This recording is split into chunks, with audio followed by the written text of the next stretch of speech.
They say that pain has a sound, but what they don't tell you is in that moment, time also has a weight.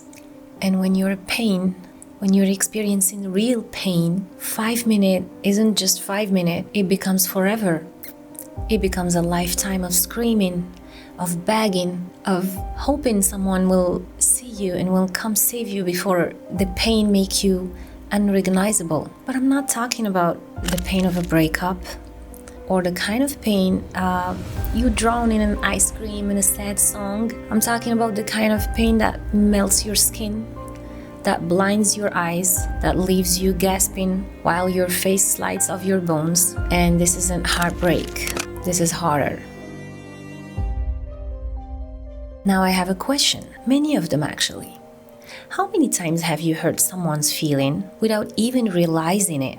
Maybe it was something you said, like a passing comment or just the way you walked away from that person.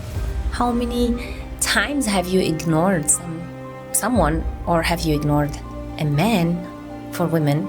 Maybe because you just didn't feel like talking in that moment, maybe because you didn't like the person, you didn't feel the vibe. Now, how many times have you felt that strange, subtle tension with someone close to you, a friend, or worse, a family member? And then you wondered, are they jealous? And how many times has your mother warned you? Be careful with that friend. Friends are jealous. You know, that girl isn't happy for you. You can't go to this friend's house. I personally heard them all. But you know, like a lot of us, we don't listen. We laugh it off and we say, "Oh, mom, you don't know anything. You're old school. She's my friend. She's family." Because deep down, we all want to believe that the people we let into our lives wants the best for us.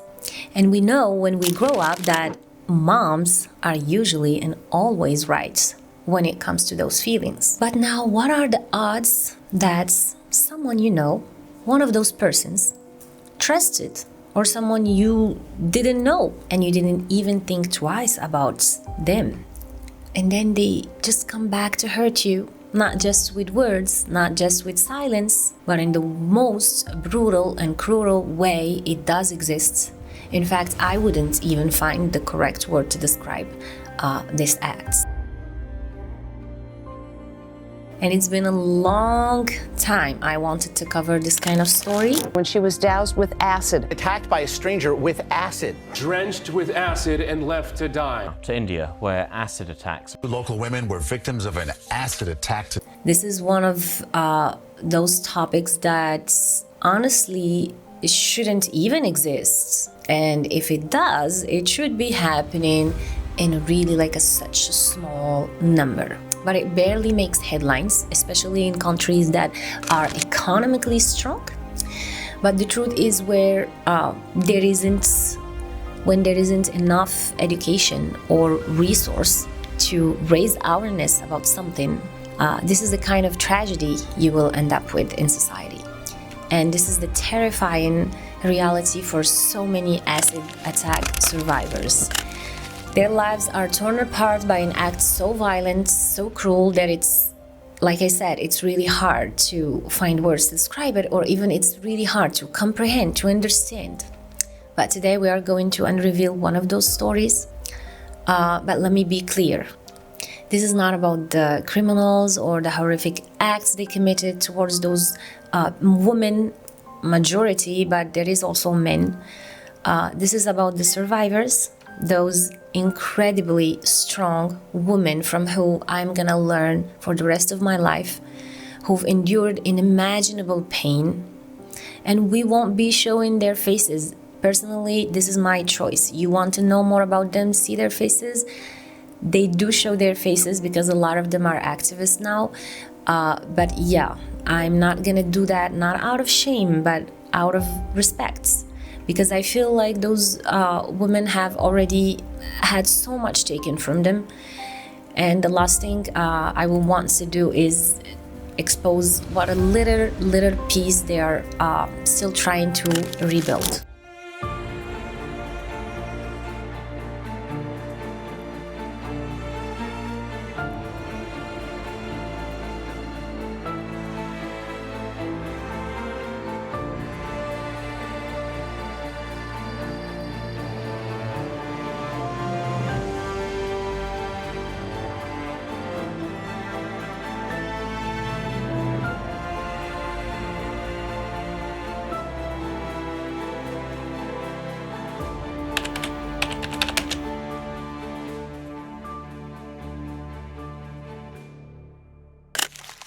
Hello beautiful people, welcome back to my channel. Everyone, if you're new here, I am so glad you're joining us. Make sure to hit that subscribe button and join the fun. For those of you who've been here before, you guys know the drill. Try to get comfortable, grab a snack if you want. I don't know if you want to snack in front of this, but yeah, get comfy. This video contains graphic descriptions of violence. It's a tough story to hear, so please, if you're not up to it and you don't feel emotionally ready for this, it is okay. Take care of yourself, take time, and we will find you on the next video. Now, let's get into it. Nafiah Ikram is a 21 years old pharmacy student at the Hofstra University, known to her family and friends as kind, driven, and hardworking on any given days. She juggles her studies and a part-time job at a pharmacy, dreaming of building a future where she can help others.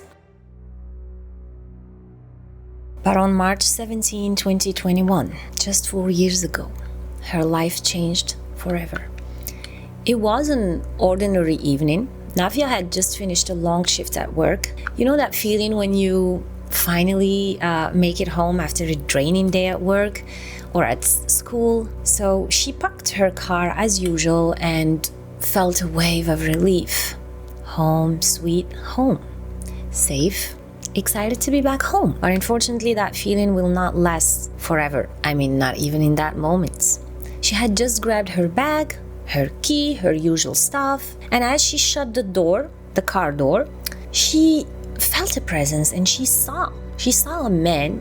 She was still standing there, staring at her, not moving, and something about him felt very wrong. Nafiah says with her own words that it felt like that was staring right at her.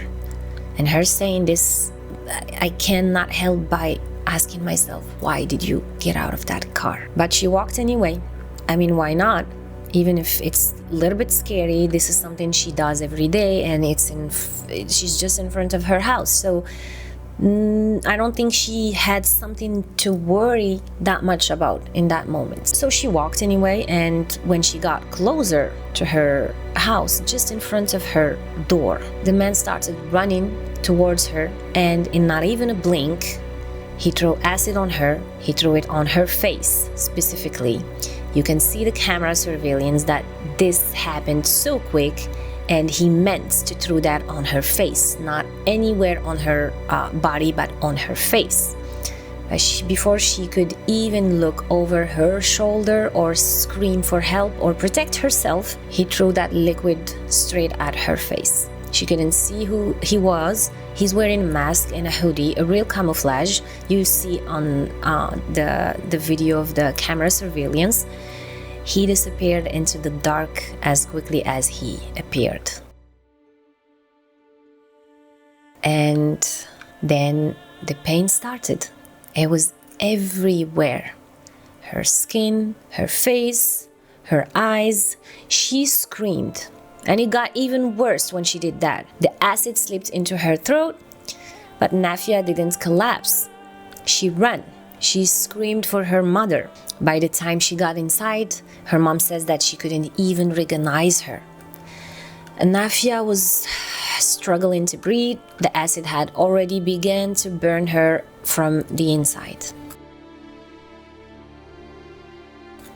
Now, within 5 minutes, you remember what I told you about pain and about the weight of time in that moment? The ambulance arrived in 5 minutes. But what do you think acid can do in 5 minutes? Now let me tell you about scientific facts. Acid attacks, specifically with sulfuric acid, causes devastating damages. They don't just burn the skin, they destroy it. So when acid contacts the skin, it immediately reacts with the moisture present. When I say immediately, in the same second it touches the skin, producing heat and breaking down the bonds of organic tissue. This reaction corrodes the outer layer of the skin known as the epidermis. and often penetrates into the deeper layer of the skin, which calls the dermis and beyond. In Nafiah's case, the acid on her face have caused extensive damages to her face, dissolving layers of skin and tissue. That's when we say melts the skin. I mean, when you see acid survivor attacks, you feel like their skin has melted on their face. Well, that's what we call dissolving the layers of skin and tissue. And those injuries left permanent scars and requires numerous reconstructive surgeries in the future.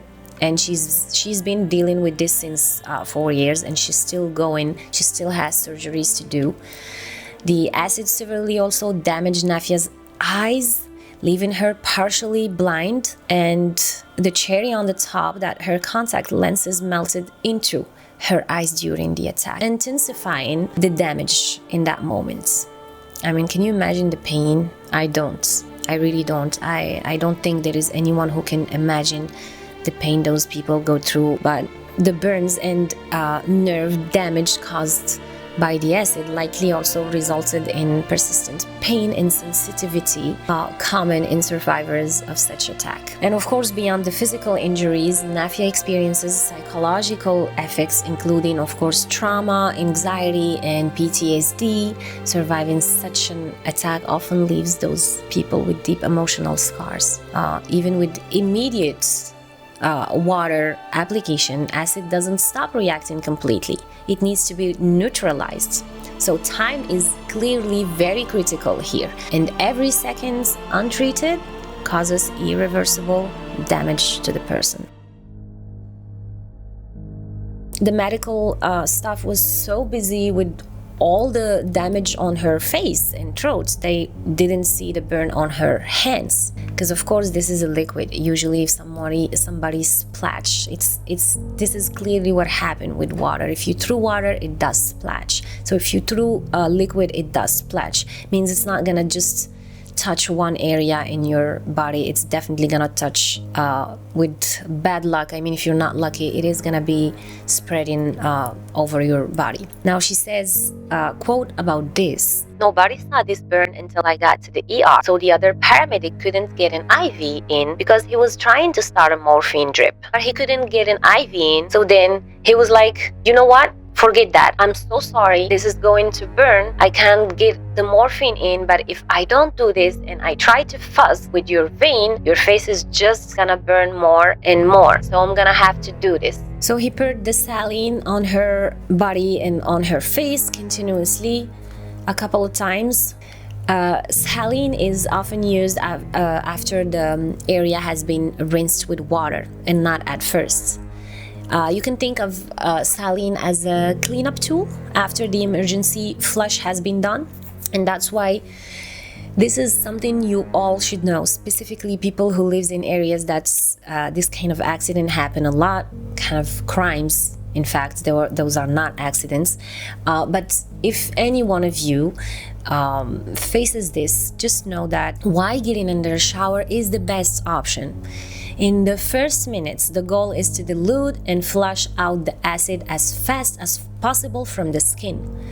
Saline isn't harmful in the first minutes, but since the goal is to dilute and flush out the acid as fast as possible, regular water is more effective here, because it's also more instantly available and you can rinse it for a long time. So if you are witnessing a crime like this, or you trying to help the person, first thing, find a house, find anything around you, a restaurant, get that person under water. 30 minutes at least, the person must stay under water and rinse that acid, of course, until the medical staff arrives. And also, the saline bottles are very small, 100 milliliter or up to 500, so not enough for a continuous flush. And chemical burns needs volume plus time more than sterility in the beginning. So she says it hurt so bad, it was like I was fainting and I was blacking out. There were the burn doctors who were fighting to, intubate me because they know my esophagus got burned. It will close up my airway, which is what was happening. But the trauma doctor said, if my esophagus got burned, it would be worse to put a plastic tube down. So then I was like, what to do? What do I do? Because they were giving me those options. And on the top of all of that, her contact was stuck to her eyes, and the doctor had to take a forceps to pick it out from her eye before they can wash off the acid. Like I said, I would love to have a word that can describe this horror that those survivors has to endure. Nafiah's face was burned 2nd to 3rd degree. She will spend over a month recovering in the hospital. Even after, of course, she requires continuous medical treatments, including surgeries, eye care, therapy, and to manage the lasting impact of the attack. Her and her mom quick thinking and resilience likely saved her life. Her mother herself is a nurse, and she was a great help to her, and she still is a great help. My God, give that mother patience and strength and long life to stay with her child and care for her, because that's I feel like the only love that can comfort you in this moment. Nafiah and her family, originally from Pakistan, believe the attack was targeted. The assailant had been waiting nearby and fled in a red Nissan Altima car. I'm not familiar with cars, but it looks something like this. Of course, the motive behind the attack remains unknown. Unknown for anyone who doesn't want to just, I don't think there is need for major thinking in here to believe that was somebody that she either rejected or a friend that she's jealous and somebody did this for her, for the friend. A lot of possibility, but I am damn sure that the person who did this is still living and he's part of her family and he's around, he knows what he did, and he's or she are having their life. And I'm wondering if they are in peace. How can you be? And despite ongoing investigation and public pleas for informations, they have been and still no arrest made by the police departments. But the case has drawn significant attention with high-profile support from celebrity Padma Lakshmi. I'm smiling because Padma Lakshmi she's a symbol of resilience and power and greatness. She's a great woman who has called for justice for Nafiah so many times and for her family, and who first brought this tragic story of Nafiah to the public's attention.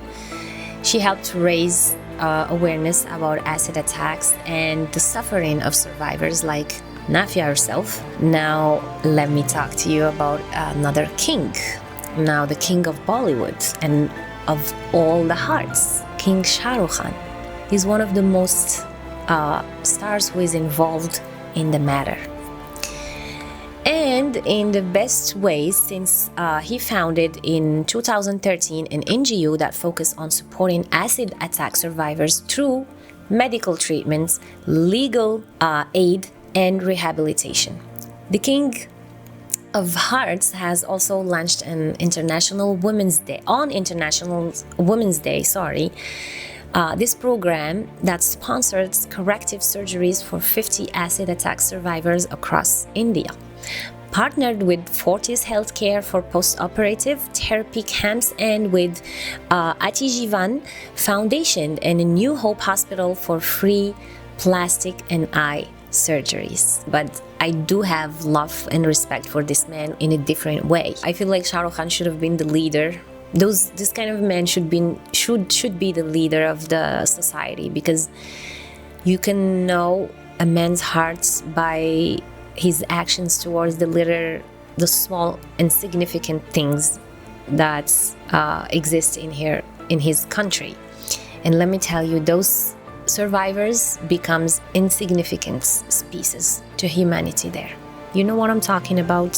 I don't need to draw a painting for you here, but they are not welcome. They are not really, the people don't want to be around them. Women hide their kids' face when they see one of them, and naturally also those women, that's why he's investing in their rehabilitation, because after getting this much of disfiguration, because they end up all with disfigured, you don't want to go out. You just don't want to show your face. So the list of humanitarian work and association he's been involved in is really endless, and that's exactly why he's loved on such an extraordinary level.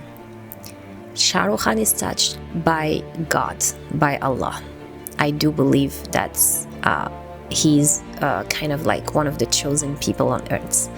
He can stay that humble, and he never forgets where he comes from, and he's very tolerant. I think he just deserves all this respect. I feel like those kind of girls needs to have a lot of money from the government. Actually, the government should have a budget for those women, for those acid attack survivors, when things like that happens, to help them regain a little bit of dignity after, and have just something that looks like a normal life. But acid attacks, specifically those targeting women, are most commonly reported in South Asia and part of Africa and the Middle East. The use of acid as a weapon dates back centuries, but it wasn't until the 20th century that acid attacks become widely recognized as a form of gender-based violence. Such crimes are often fueled by patriarchal norms, inequality, a lack of legal consequences, allowing those brutal acts to continue unchecked until today. The story of Nafiah Ikram challenges the idea that acid attacks are isolated to these regions, showing that even in the US, such a heinous acts can occur. In fact, I personally had never heard of acid attack survivors in Pakistan before, but this case suggests that the issue may be just as serious there as it is in India. Between 2017 and 2022, India reported approximately 1,362 acid attacks, averaging around 200 cases annually, and expert actually estimates that 60% of acid attacks go unreported, suggesting the actual number could exceed 1,000 incidents per year, which is a lot. And from 2007 to 2018, there were 1,485 documented acid attack in Pakistan. In 2018 alone, 80 acid attacks were reported, with 85% occurring in Punjab province. When it comes to the US, acid attacks are relatively rare, but acid attacks are in the US with an estimated 20 cases reported annually. It's still there, but it's very, very rare. They are busy shooting, I guess. What is even more heartbreaking is that many of those victims of acid attack were independent, accomplished, and living happy lives with their loving families. They were beautiful, and even acid couldn't erase their inner strength and beauty. And the reason for those attacks, like I said, sometimes jealousy, sometimes rejection, sometimes just ego. No matter the reason, the people behind it, in my opinion, and if there is a vote tomorrow, or I will be voting, they deserve the death sentence. They don't belong to this world. They should not be living with us, and we should not be giving them any time, even inside a prison. At the end, Nafiah Ikram didn't just survive. She's rebuilding her life. After the attack, she went back to college. She kept chasing her dream of becoming a doctor and turned her pain into purpose. She's healing, she's speaking out, and she's doing her best to live a life as close, like I said, to normal as possible, and that's what they deserve. And Nafiah is one of the luckiest, because most of those cases when they happen in Pakistan and India, like I'm telling you, the person is isolated socially, is insignificant and not welcomed anymore. Well, in this case, you have no one to blame. The investigation didn't move much since 2021, and the surveillance camera showed just a person that looks like a man. You can see he's running towards her, and so quickly that it was impossible to avoid him. But if we had to blame someone, it definitely either a man who she rejected, or a friend, or a close one, a member of the family. Can be a close cousin, can be a... I will definitely start with that in this kind of communities, Pakistan and India.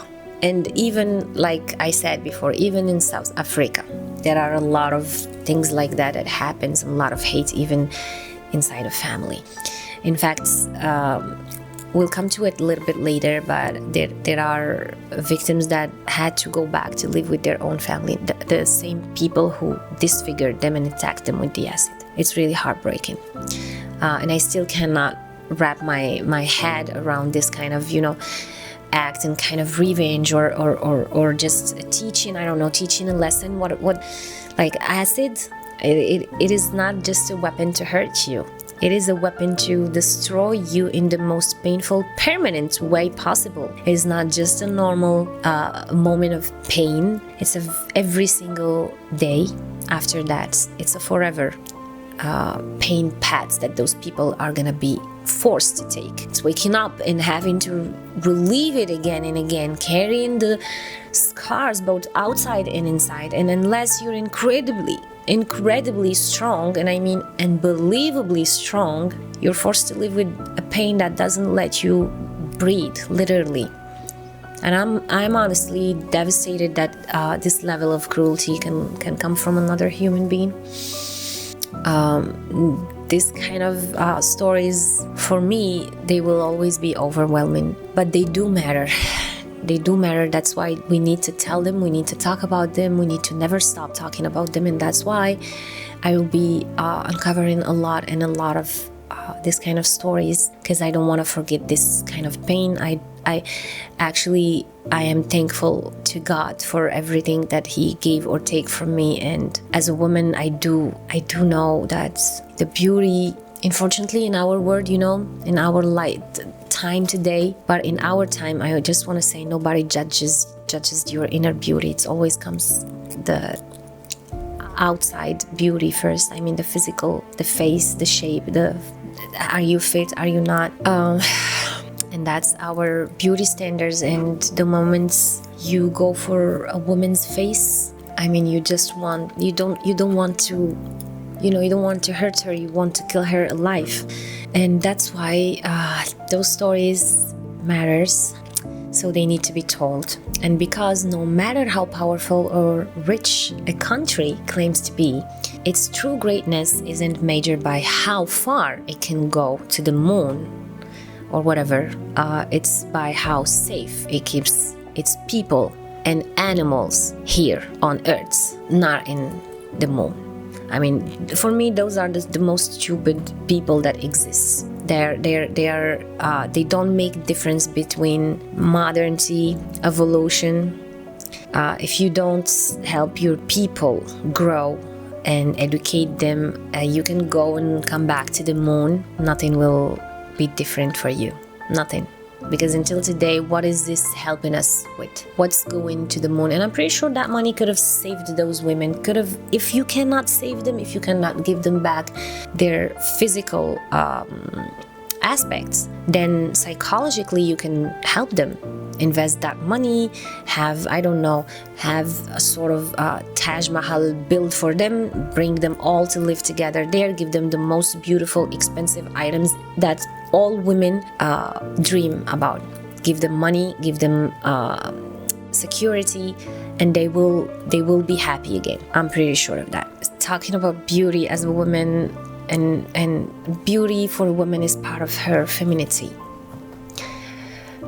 Some of those women couldn't handle the way they looked, unlike Nafiah, I'm so sorry, I'm gonna get a little bit emotional here.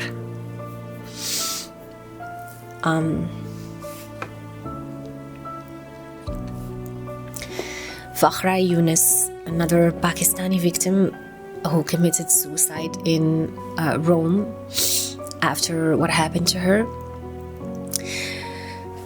If you want to know more about this heartbreaking case until we uncover it, and I don't know if this is going to be easy for me to do so, but the fight for justice behind it was really something that just for it, it deserved to be, the story deserves to be told. But I highly recommend you watching the Oscar-winning documentary called Saving Face. It's featured with Dr. Mohammed Jawad, the surgeon who helped survivors like Fakhra reclaim their lives. And as we wrap up Nafiah's heartbreaking story, let us do also our part and raise our voices for those who can not longer speak and demand strict laws, swift justice, and awareness that stops cruelty before it begins. Because these women were not broken, they actually somehow become symbols of dignity and courage for many of us. And yeah, let us just be the echo of their lights and protect those who haven't yet been harmed before another name is added to the list of pain, as I would like to call it. To the women, I don't have something to say to you, because you don't need more advices on how to stay safe. You need a society that takes care of you and that takes your safety seriously. You deserve to live without fear. It's time to raise your voices, demand justice, ladies, and call for laws that truly protect you. Let's push for stricter consequences for those who commit acts of violence. In fact, I want to say, take justice with your own hand if the system is not giving it to you. Hunt them like rats. Hunt them and, just do whatever it pleases you. Then go back if they want to lock you in, just let them lock you in. I know some of you will not like what I'm saying, but I'm telling you, because let's stop normalizing silence and shaming those poor women. You are not responsible for those actions or of those who chooses to harm you. So you have every right to fight back, speak out, and reclaim your space in this world. And if it doesn't work with words, take it with your own hand. Ask your family to revenge you. The men of your family stand for you, and they go and hunt those people who do this to you. In fact, lock them in the same house, them and their families, and burn them alive. And that will be even very, very nice compared to what they do to those people. Now to the men, because of course, this is the main important message. It starts with education, boys, from a very young age. So think when you are outside, when you are talking outside, when you're with your friends, and then you have little boys, little boys are playing, they are listening, they are paying attention. The brain in that age is very, very active and very receptive. So you need to learn respect and be the example for others. Boys needs to be taught what respect really means. That women are not possession, that a no is a complete sentence. No is a complete sentence. And that control is not love. And rejection, it's not a personal attack. When a woman says no, it's fine. If one says no, brother, the other one will say yes. So educate yourselves and each other. That's very important. Speak up when your friends cross the line. Hold each other accountable. Masculinity does not mean dominance. It means maturity, empathy, and self-awareness.